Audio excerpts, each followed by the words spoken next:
Parce que monsieur lui a permis d'aller pour la 3e fois au cinéma cette semaine. Pour la 13e fois au cinéma. Évidemment, je joue Johnny Guitare en bas. Ben que ça instruise.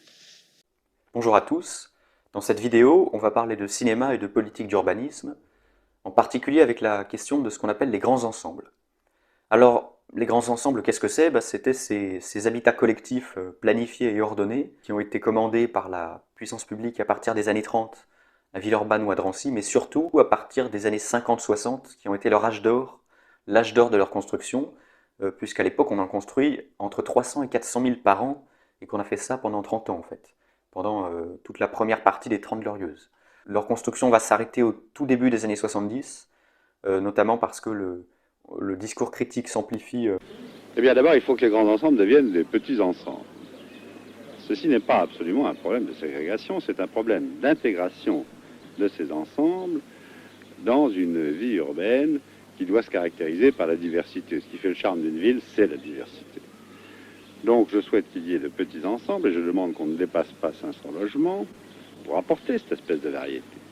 Et puis ensuite, je souhaite qu'à l'intérieur de ces ensembles, on répartisse les logements aidés de manière à ce qu'il n'y ait pas de grands ensembles entièrement en HLM locatif et d'autres où il n'y en ait pas du tout. Il faut un mélange des deux, sinon on aboutira en effet à une ségrégation sociale et après tout la construction, l'habitat, c'est pas fait pour ça. Et puis on relaye souvent dans la presse des campagnes sur le problème de la sarcellite, hein, c'est-à-dire le mal de Sarcelles, le mal des grands ensembles, l'idée du mal-être et de la dépression, etc. à propos des grands ensembles. Sous Giscard, on commence à parler de qualité de vie, on critique l'entretien, le mauvais entretien de ces grands ensembles, et on en arrête définitivement la construction, et d'ailleurs certains seront démolis dès le début des années 80, comme dans la banlieue lyonnaise aux Minguettes. Et donc toutes ces craintes à propos des grands ensembles et de la politique d'urbanisme nouvelle, toutes ces craintes se retrouvent dans la production, c'est mécanique, dans la production intellectuelle et artistique de l'époque, et notamment au cinéma. C'est ce qui va nous intéresser aujourd'hui, en particulier dans la filmographie de Jean Gabin. Alors Jean Gabin, c'est l'acteur français par excellence, ou le français acteur, si je puis dire. Il est né à Paris au tout début du XXe siècle, et enfin, sa carrière commence dans les années 30. Il atteint rapidement la renommée, hein, en incarnant des personnages héroïques d'extraction populaire, figure qui tend d'ailleurs à disparaître avec le temps au cinéma. Et puis après-guerre, Gabin passera petit à petit vers son nouveau personnage, celui qu'on a retenu, le personnage du patriarche et du père de famille autoritaire et parfois inquiet des changements de la société. À l'époque d'ailleurs, à partir des années 50, il travaille beaucoup avec Michel Audiard, qui dialoguera une vingtaine de ses films. Audiard s'inspirant d'ailleurs du parler authentiquement populaire de Gabin et non pas l'inverse.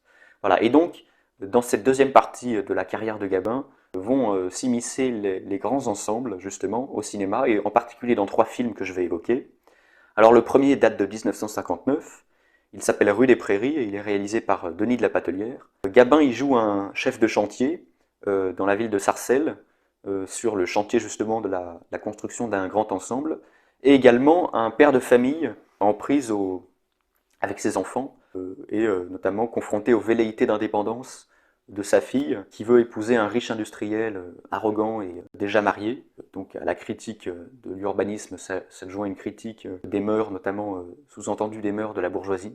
Et l'autorité du père de famille est mise à l'épreuve durant tout le film. On a donc là déjà en fait les premières secousses de ce grand bouleversement qui adviendra 10 ans plus tard, avec évidemment mai 68. D'autant plus que la rue des Prairies dont parle, enfin, qui donne son titre au film, c'est une petite rue du Paris authentiquement traditionnel et populaire, un Paris convivial et chaleureux et populaire qui va disparaître avec la généralisation justement des grands ensembles. Ce Paris populaire contraste complètement avec la froideur du chantier qui symbolise très concrètement en fait l'idéologie de la table rase, hein, et de la rationalisation à outrance. C'est d'ailleurs sur ce chantier, de façon assez intéressante, que Gabin apprendra que sa fille veut se marier avec cet industriel déjà marié, et que son fils a été arrêté par la police. Donc à la nouvelle architecture correspondent les nouvelles mœurs. Alors quelques années plus tard, en 1963, c'est Mélodie en sous-sol qui nous intéresse. Dans ce film de Verneuil, Gabin incarne un vieux malfrat à la retraite qui veut faire un dernier coup d'éclat en braquant un casino avant d'arrêter définitivement le métier. Et il se trouve qu'il sort de 5 ans de prison. À peine sorti de prison, donc il se rend chez lui. Il se trouve que c'est à Sarcelles là aussi. Et il ne reconnaît absolument rien puisque tout a changé et les barres d'immeubles ont remplacé la banlieue parisienne. Il le dit lui-même, c'est devenu New York. Dire que j'avais acheté ça pour les arts, lui pour les jardins. Ils appelaient ça la zone verte. C'est devenu New York, la zone verte. Hein, tout a changé et Gabin cherche en vain une rue qui n'existe plus et qui a disparu. Il est d'ailleurs obligé de se renseigner à l'office du Grand Ensemble pour connaître le nouveau nom de son adresse.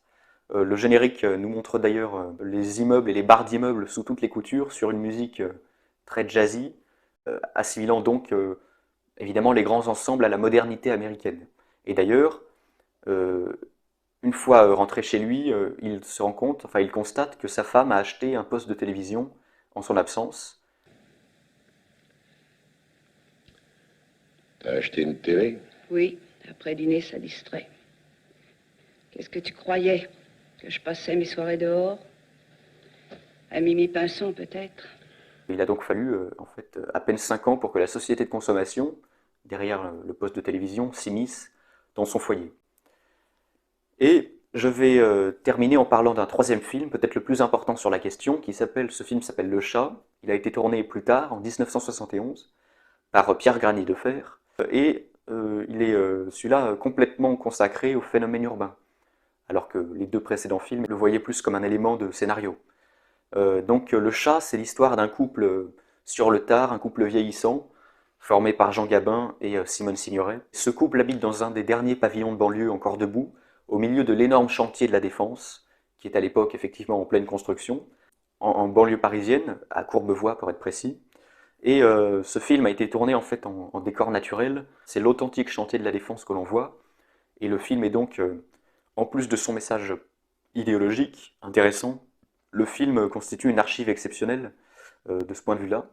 Le réalisateur montre assez bien le paysage urbain de l'époque, qui combine les restes de l'ancien Paris et les nouvelles tours de bureaux immenses qui symbolisent la modernité.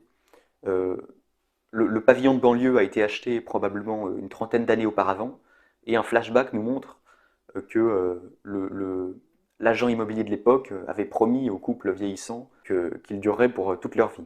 Avec le bail que je vais vous faire, vous resterez ici pour la vie. Voici votre chambre. On mettra le lit comme ça. Et la vue est imprenable. Imprenable.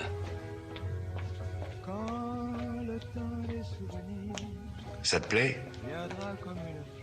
C'est beau.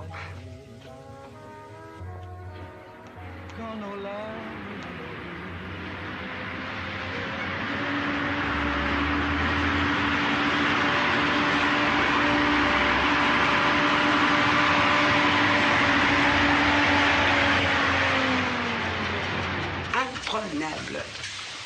Expulsé. Or, ils sont menacés à présent d'expropriation pour étendre le chantier de la Défense. Le film montre beaucoup d'images du chantier, hein, avec toujours cette idée de la table rase, hein, puisqu'on rase pour bâtir plus grand. Dans ce film, le choix des acteurs n'est pas du tout anodin, puisque Signoret et surtout évidemment Gabin incarnent complètement le Paris traditionnel, le Paris populaire, le monde d'avant, et puis le Paris d'Audiard, hein, évidemment. D'autant plus que, assez peut-être anecdotiquement, mais tout de même de façon parlante, puisqu'il déteste sa femme de plus en plus avec le temps. Gabin se rend régulièrement en journée dans un hôtel de passe où il a ses habitudes, l'hôtel de passe étant un des lieux fréquents de l'univers d'Audiard. Et d'ailleurs, Gabin et Signoret, donc le couple, finiront en fait par mourir avant de voir leur pavillon détruit.